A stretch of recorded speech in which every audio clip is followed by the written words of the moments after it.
Bullying comes in all different sizes, shapes, colors, words, and actions. And words can carry a lot of weight. And bullying is a problem because it's affecting too many people in negative ways. And some ways they don't come back from. Today is a new day. I am Nikki G, your host. Welcome to the Lone Doctrine, a safe space to bridge the gap between your authentic self and your mental health. We are your food for thought exploration station in order to make today better than yesterday. Hello and welcome back to the Lone Doctrine. I am stoked to have you here. As always, I appreciate every single listener. And as our listeners grow and you do the kindness act of sharing this podcast, I want to express my gratitude over and over and over again. My hope is that as we explore all these different topics of mental health and personal development, that everyone's getting seeds of greatness, or at least getting a bridge to gap between our authentic self and our mental health. So, thank you for being here. So let's get right into it. Last month, our topic of the month was patience. And then we segued a little bit talking about how we have to have patience when it comes to bullying. Bullying is a big issue right now. In fact, it's been a big issue for a long time, and it seems to be getting worse and worse. Social media does not help. All these different avenues of connection that we have, whether it be our smartphone or the internet or email, our connection and the access to things are so much quicker these days that we kind of have to evolve in a way that keeps the human in humanity. And what I mean by that is I believe bullying has gone up instead of down because we're trying to figure out this new platform of this modern life. And especially our youth is having to figure out how to navigate these things like self-worth through social media and likes and comments and what people say and how people judge without having to actually face people face to face, pun intended. So I wanted to dive into bullying this month. And I believe that getting to the root of things is the true way we can start a healing path towards betterment for all. Bullying is difficult. And some people think, well, you got to grow a tough skin. Everybody's bullied. But how sad is that statement? How sad that we've become complacent in knocking each other down.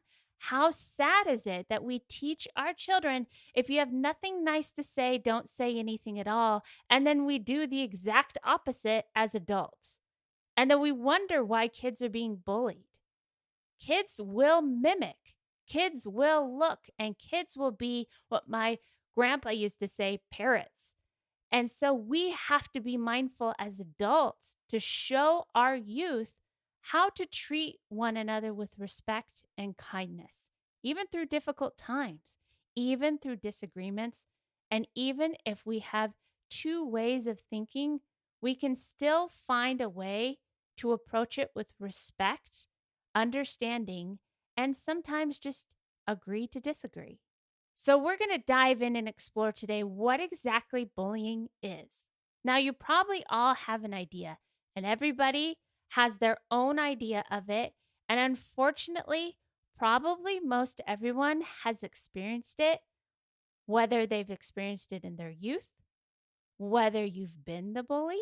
And I say that with respect because sometimes we don't understand when we're young that we're actually being the bully. And then as we grow, we reflect back and hopefully grow to understand that bullying comes in all different sizes, shapes, colors, words, and actions. And words can carry a lot of weight. And bullying is a problem because it's affecting too many people in negative ways. and some ways they don't come back from. And I want to change that narrative. I want to heal the hurt, not just with the person being bullied, but the bully themselves. Because when you are bullied, when somebody's willing to judge you and say awful, mean, judgmental, prejudiced things, they are probably hurting the most. Those actions say more about them than they do about you. And that's really, really hard to absorb. That's really, really hard to take in sometimes, especially when you're the victim of bullying. It's about them. It's a reflection of them, not of you. So, as we explore what bullying is, we're also going to go over ways on how we can handle bullies, how we can change the narrative, how we can be the change on social media to diffuse social media fights, how to diffuse a bully. And if that interests you right now, I very much encourage you to listen to the last episode because we did go through a lot of things you can do in the moment when you're confronted with a bully. And although these things sometimes take practice, they are well worth the practice. And ironically, the more you practice them and the more confident you are, and the more authentic and genuine you are with who you are, the less bullying happens. And that took me a while to understand because I've been bullied since a young child. I could go through all the different things, but let's just say it all started when I was in fourth grade. And I was unaware that you couldn't have a boyfriend and a girlfriend at the same time. I had a girlfriend and I had a boyfriend. At that time, I didn't know what gay was. I just knew I cared for these two people. I didn't know that was wrong, but a group of fifth graders decided to bully me and decided to tell the entire school that I was gay. And they decided to corner me on the playground, call me awful names, and throw rocks at me. Now, even at the time, I didn't know what gay was. And the only way I could deflect them was to say, yeah, fine, I'm gay, what of it? And that was a ripple effect where teachers heard it, the playground monitors heard it, and then it became this awful snowball effect of me being counseled and things said by my family, which have hurt me till this day. And it all started with one bully. And then it kept happening and it kept happening and it kept happening all through my life. And in fact, even though I'm an adult now, sometimes it still happens now, sadly. But I try to have patience. Back then, it was mostly just hurt. But as I understood more that it reflected upon the person who was being the bully more so than who I was able to grow and find the strength and find the courage and the patience to be someone who could spread knowledge that hopefully would create peace. And I hope ultimately that's what we can all do. Because the more we diffuse this, the more education, the more knowledge, the more we share, the less scary things are, the less time people have to make up false stories about what they may think is right or wrong. The more we can open up and embrace diversity, because life would be so boring if we were all exactly the same. But let's go back and figure out what bullying is. So I did a little bit of exploring. And of course, like I said, we're all kind of going to have our own definition. But I wanted to go through and read you some definitions from some very, very good sites where you can find more resources to just try and understand what bullying is so we can get to the root of it and start to heal. So, from stopbullying.gov, what is bullying? Bullying is unwanted aggressive behavior among school aged children that involves a real or perceived power imbalance. The behavior is repeated or has the potential to be repeated over time. Both kids who are bullied and who bully others may have serious, lasting problems.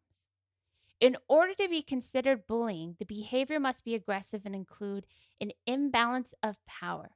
Kids who bully use their power, such as physical strength, access to embarrassing information, or popularity, to control or harm others. Power imbalances can change over time and in different situations, even if they involve the same people. And repetition. Bullying behaviors happen more than once or have the potential to happen more than once. Bullying includes actions such as making threats, spreading rumors, attacking someone physically or verbally, and excluding someone from a group on purpose. There are so many different types, but I explored and I broke it down into 3. So there's verbal bullying. Is saying or writing, especially on social media, mean things.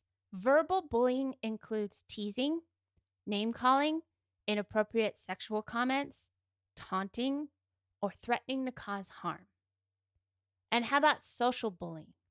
Sometimes referred to as relational bullying, involves hurting someone's reputation or relationship.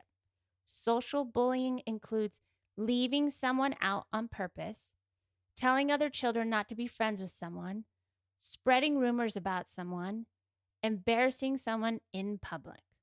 And physical bullying is hitting, kicking, pinching, spitting, dripping, pushing, taking or breaking someone's things, making mean or rude hand gestures. Something that's following up most likely with also verbal bullying. Now, although this site is geared towards youth, adults are not exempt. Adults actually tend to bully each other more. I have to keep a lot of what I do on social media, and it's a really, really great way to connect with great people and to get the word out there and to keep creating our safe space. But there's also a lot of people that are hurting, and some of the comments I hear, I'm just heartbroken and I'm baffled sometimes of the things people can say without any remorse. And that's the problem. They're not seeing these people face to face, so they're not learning how their actions are affecting others. It's really easy to sit on your phone and type something, turn it off, and go do something else. Not really understand that words can carry a ton of weight and can drastically affect someone else's life. Preventingbullying.org. They feel that bullying is a repeated aggressive behavior, there it is again, where one person or even a group of people in a position of power deliberately intimidate, abuse an individual with the intention to hurt that person physically or emotionally. Acts of bullying can be physical or verbal. Many young people can be unkind to each other during adolescence, and they refine social skills and grow into adults. While these interactions are unpleasant, there's a clear line between conflict and bullying. Incidents of bullying must include all 3 of these characteristics. 1, it has to be intentional. The behavior was aggressive and deliberate attempt to hurt someone else. Has to be repeated. These aggressive actions occur repeatedly over time to the same person or the same group of people.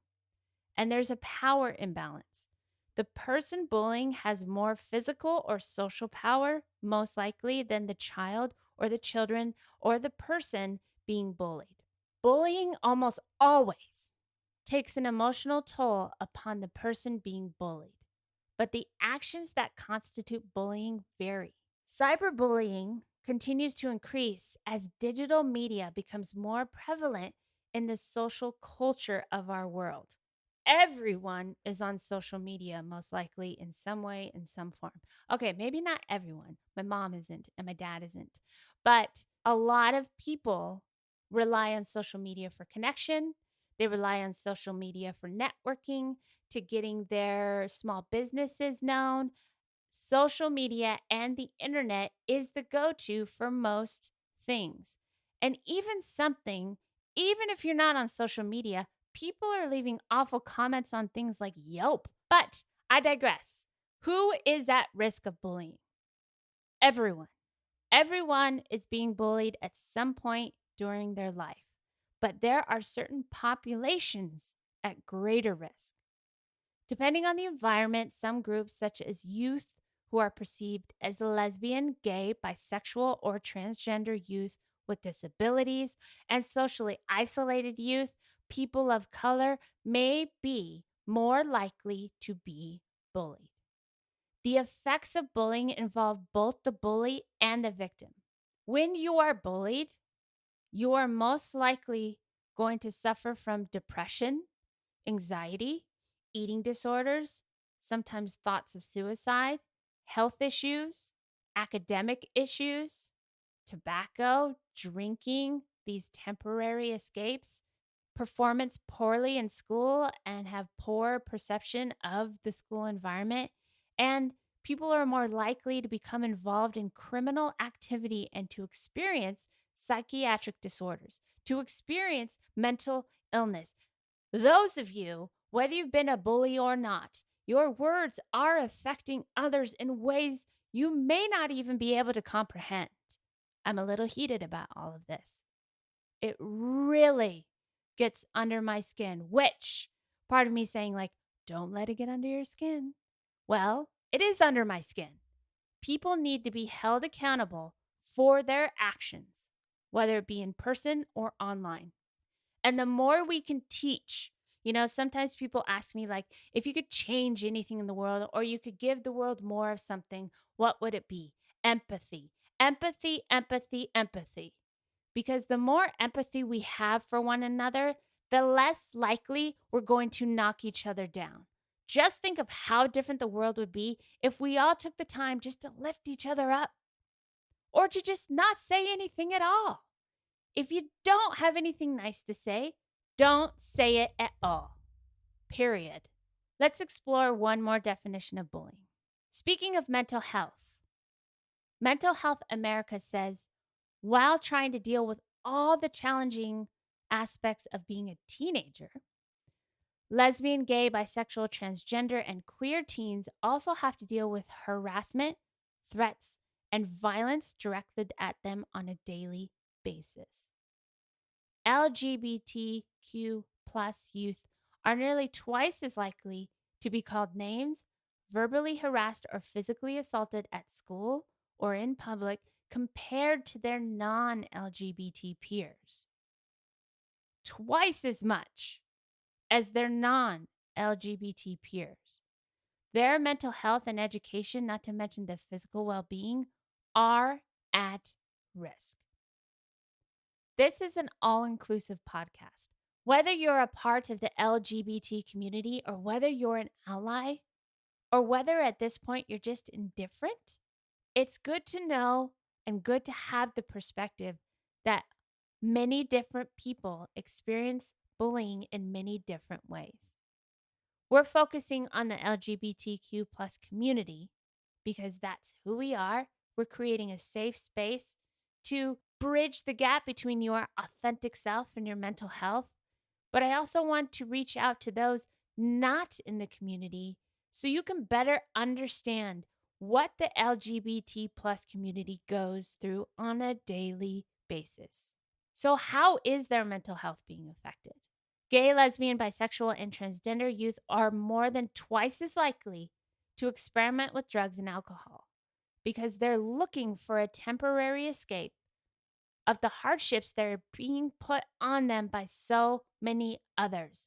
Not just bullies, but the world, the social construct, religion, trying to get away of the hurt that so many of them are throwing upon them to just escape. Happiness. Only 37% of LGBT plus youth report being happy. 37%? while 67% of non LGBT youth say they are happy. 37 to 67. Granted, neither one of those are good. But 37? So many of the LGBT plus community self-harm. With each instance of verbal or physical harassment, the risk of self-harm among LGBT youth is 2.5 times more likely. No matter what, no matter where, or no matter how you identify, that should be a wake-up call because something is wrong that those people feel all of these things just for being who they are. We're not arguing ideologies. We're telling these people that who you are, your identity, is wrong. That is wrong.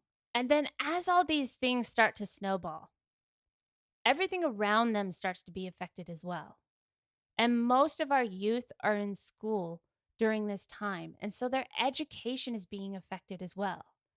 Gay teens in the US schools are often subjected to such intense bullying that they're unable to receive an adequate education.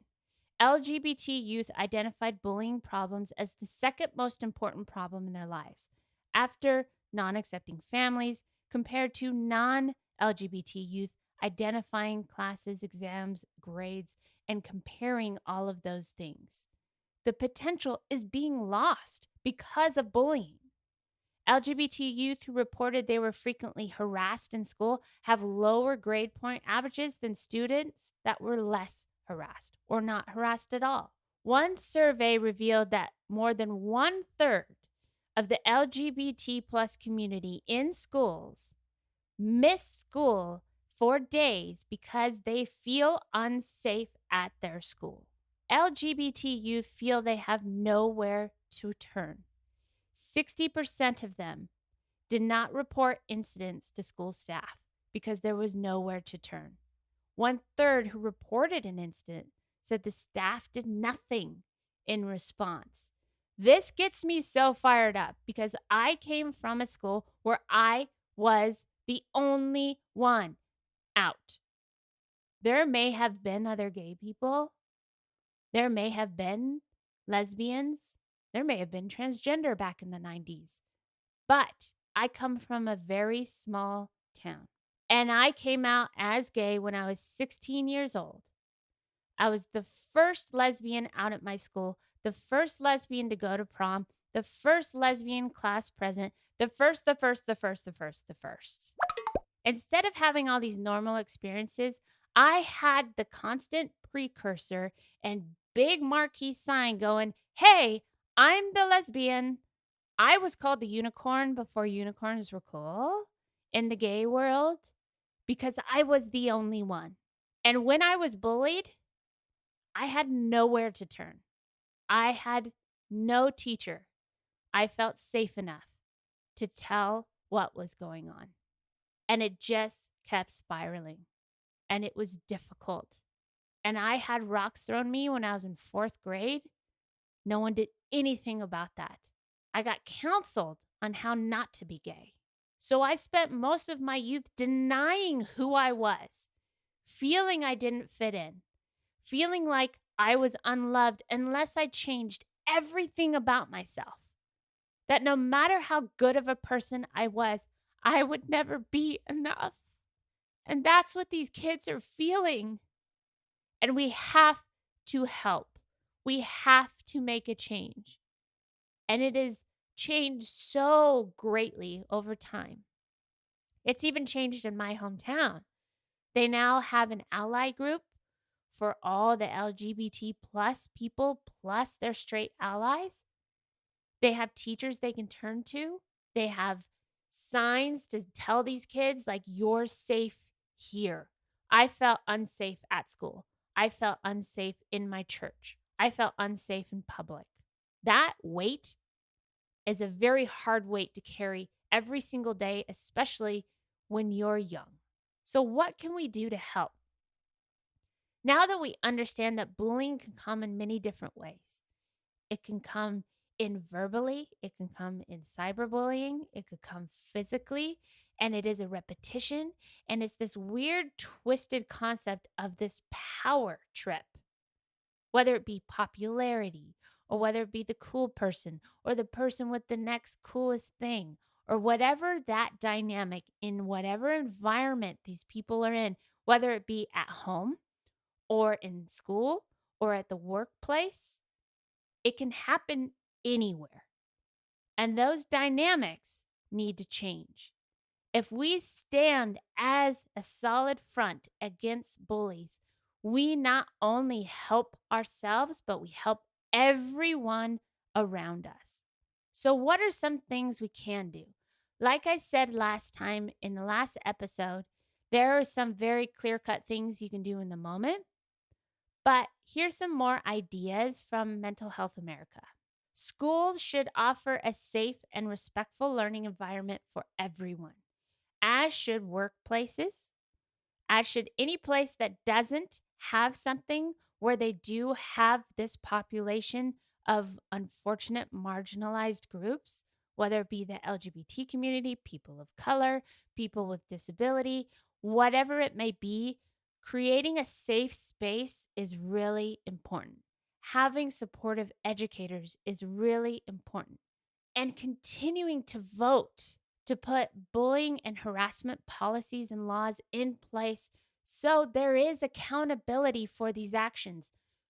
Too much, we just let it go. So many times we often say, buck up, toughen up. It's not a big deal. But then we wonder why it's getting worse. We wonder why kids are doing drugs and having alcohol problems. We wonder why they're having mental health problems. We wonder why the suicide rates are going up. Why are you wondering? It's very clear. These kids, people need to focus on their mental health and they need to know how to cope. And people need to be held responsible for the ill will they express to others, whether verbally or physically. We need to stop it in its tracks. So, this month, we're going to keep going through how we can do this as a group and how we can reach out, whether you know someone who's being bullied or whether you are someone who's being bullied. We're going to talk about a lot of different things that are going to help you. But for now, try these few things. Be alert to signs of distress. If you feel like it's a difficult situation, if you feel like something's going to happen, you're probably right. And if you react in that moment, there's a good chance you can avoid it, or there's a good chance you can be there for the person who's about to be in distress. Work with student councils to have programs on respect, school safety, and anti-bullying. Ask school personnel to have a discussion or an assembly about gay prejudice, about prejudice of any kind. Remember, the more knowledge we have, the more peace we'll gain.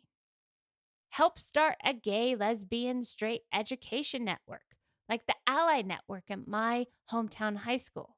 And encourage anyone who's being bullied, whether it be at school, at home, at the workplace, to tell someone. Tell a teacher, a counselor, a coach, a boss, a human resources, someone you trust, someone that's going to help you get through this difficult time, a family member, a close friend, a parent, or a guardian. Because the bullying, if something that has been seen over time in studies, is that it will repeat. They will keep repeating it. When we are bullied, if we don't take the time and we don't create the support system to diffuse it, to stop it, to resolve it, time and time again has showed us that it will repeat over and over and over again.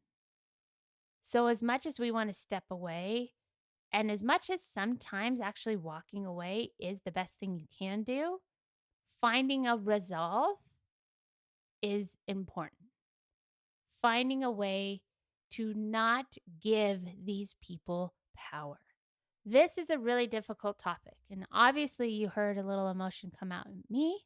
It comes out because there's a lot of hurt that I've carried throughout my life. And there's a lot of times, too much time for this podcast, for me to explain how much has happened to me in my lifetime, physically and verbally. But I hope in being here today that you can take the time to not only continue your personal development, but also understand that as you fill your cup, you become better for yourself, but also better for everyone around you. And by that, we keep lifting. We keep bringing the human back in humanity. And if we keep doing that together, the world will become a better place. So thank you for being here. Thank you for being that person who's willing to keep growing, who's willing to work on themselves, who's willing to face the hard times and to keep growing. You are doing it. You are awesome, and you will get through. But most importantly, through it all, keep fighting the good fight.